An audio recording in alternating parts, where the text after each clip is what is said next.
Hello students, Civics Class 7, Civics Chapter number 1, and the name of the chapter is Equality in Indian Democracy.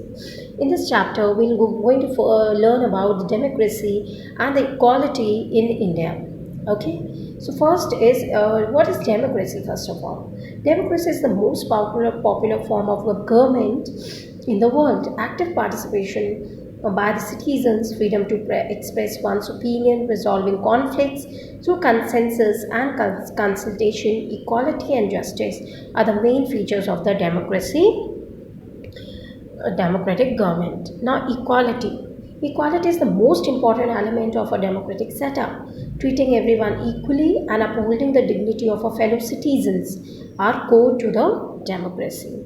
Now, what is political equality? In a democracy, all adult citizens, regardless of their caste, creed, culture, race, or religion, enjoy the right to vote. This is called universal adult franchise, which means that all the citizens have the right to cast their vote and choose their representative. It is based on one person, one vote, and every vote has equal value. This system of government recognizing the value of every citizen. This is also known as political equality. Now, in a democracy, every kind of equality is there. There's a caste equality, there's a race equality, there's a social equality. Everybody is equal in a democracy. Now, it comes to inequality. In which sphere, in which aspect we can say that inequality exists in Indian society? If we say, sorry, in the previous, I have used word equality. Actually, it is inequality. If we can see, we have political equality in India, in Indian democracy. There are kind of inequalities also exist in India. They are caste inequality, gender-based inequality, and discrimination against differently abled person. Now, inequality. In spite of the equal status granted by the constitution, there are millions of people like Khan in the nation. There are various forms of inequality prevalent in the Indian society. Unequal distribution of the resources is the main existence of inequality in our country.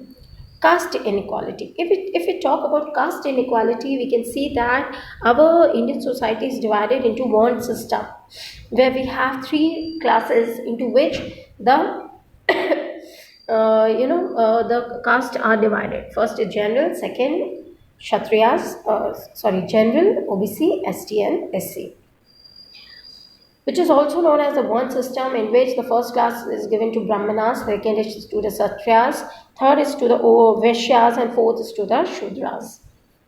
Caste system is classification of the society based on the profession and division of labor. Since ages it was made. The term Dalit means broken is used to refer to the people belonging to the lower caste. This system is more predominant in the rural areas. In today's rural area also we can see caste inequalities are still prevalent. Many renowned personalities like B.R. Ambedkar, J.G. Phule experienced discrimination on ground of caste. So in our society we can see that the lower caste people are not treated well as the upper class people. In ancient time it was a core activity of the society, but now as the constitution passed away and the constitution was declared caste inequality as illegal. Now every caste is given due importance in our society. Second is gender-based inequality. Gender-based inequality. Now if we talk about gender-based inequality, gender-based discrimination is also widespread in our society. Women are paid less as the remuneration for the same work, same type of work as the men are doing, and men are paying high for the same kind of work. Abortion, neglect, abandonment, and female infanticide are harsh realities of India, as well as many other countries. The uneven sex ratio is due to the dislike many people have for the female child. Another thing is discrimination against differently abled person. We talk about differently able person, we can see there was a discrimination exist with them also. They were not allowed to job. The private individual, the private organizations are not allowed them to not are not giving them job just because of their physical disabilities. So the constitution also formulates rules, regulations, and a quota for the differently able person. So now they are also reserved. They are reserved for some post. Now recognizing dignity. See, if we talk about the dignity, upholding the dignity of the fellow of every individual or of fellow citizen of the Indian society is the core to democracy. Every citizen is equal, irrespective of anything, caste, creed, culture, physical disability, anything. Everybody is equal. So they certainly deserve the same respect as others are worthy.